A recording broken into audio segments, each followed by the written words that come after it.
Unit 4, Risk and Return, Lecture 1, Investment Returns. We're going to start this lecture by looking at the definition of interest rate. In simple language, it's actually just compensation that you're going to get for investing your money, for lending your money. So an interest rate is a promised rate of return.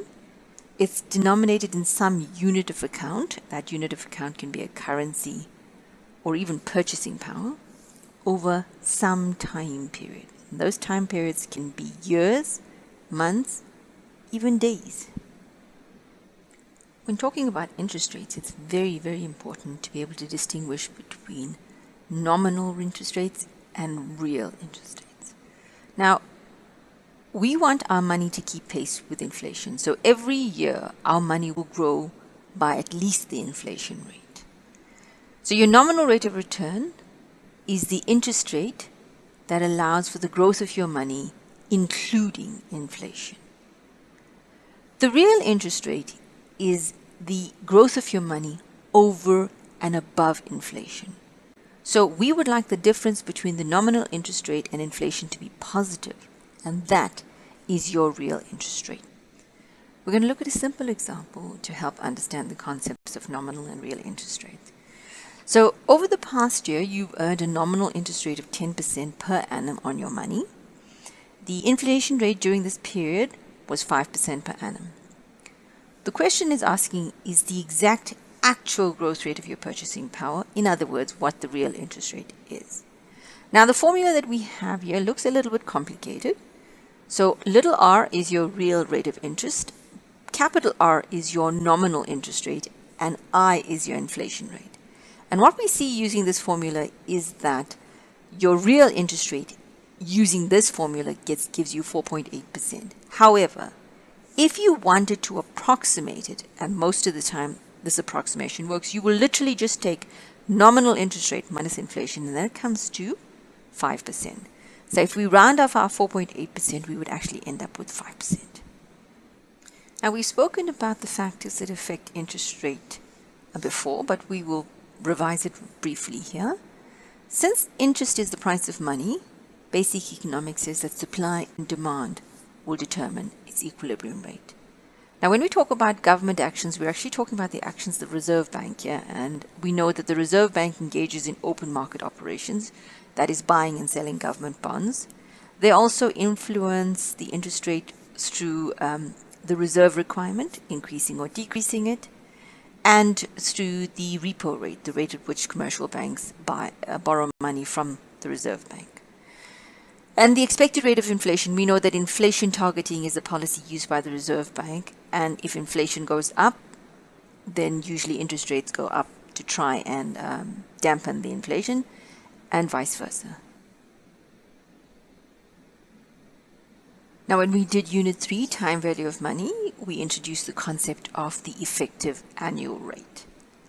Now, when investments get interest or earn interest more frequently than once a year, it's not possible to compare them directly by just looking at nominal rates. So in order to allow us to compare assets with different investment and horizons, we use the effective annual rate of interest, which basically allows us to convert an interest rate, a nominal interest rate, which is compounded more frequently than once a year, to an annual rate. The holding period return is a return we've also mentioned previously, and it is a return that relates to the period over which you held an asset. So it's not annualized. It can be for as little as a day, or it can be for as long as you happen to hold the asset, even if it's 30 years. And when we're looking at the holding period return, we look at the price at which you bought the asset, the price for which you sold the asset, and any income that you generated during the period you held the asset.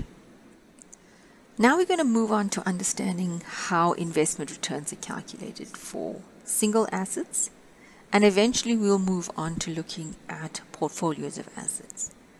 So here we're looking at the expected return. So an investment's return cannot be known in advance. So we will always calculate an expected return because we will need to make a decision now on whether or not we will want to invest in that asset. So looking at a single asset, the expected return will rely on probabilities and expected returns during a particular state. So if we're looking to invest in an asset and we don't know what the economy is going to do, we will rely on our assumptions about the different states an economy can take, the probabilities attached to those states, and the returns that an asset is likely to generate during that state. So the expected return is the sum over all the states of the probability of a particular state times the return generated over that state. PS is the probability of a state, RS is the return if a state occurs, and S is obviously the state. So we're going to start looking at an example where we want to calculate the expected return for a single asset. Now we need to make this investment decision today, so we're going to look at certain assumptions about the securities market into the future. We're going to assign the securities markets 4 states: excellent, good, poor, or a crash, and we've attached probabilities to each. A 25% chance that the securities markets will be in excellent condition, 45% it will be in a good state, 25% chance it will be in a poor state, and there's a 5% chance that it will crash. And attached to these states is the return that we can expect to generate for this asset. In the excellent state, we can expect to generate a return of 31%. In its good state, we can expect to generate a return of 14%. During the poor state, we will get a negative return of 6.75%. And if the market crashes, we could lose 52% of our investment. So now, using the formula where we look at the expected return as the sum of the products of the probability of the state times the return of the state, we can see that we end up with an expected return of 9.76%.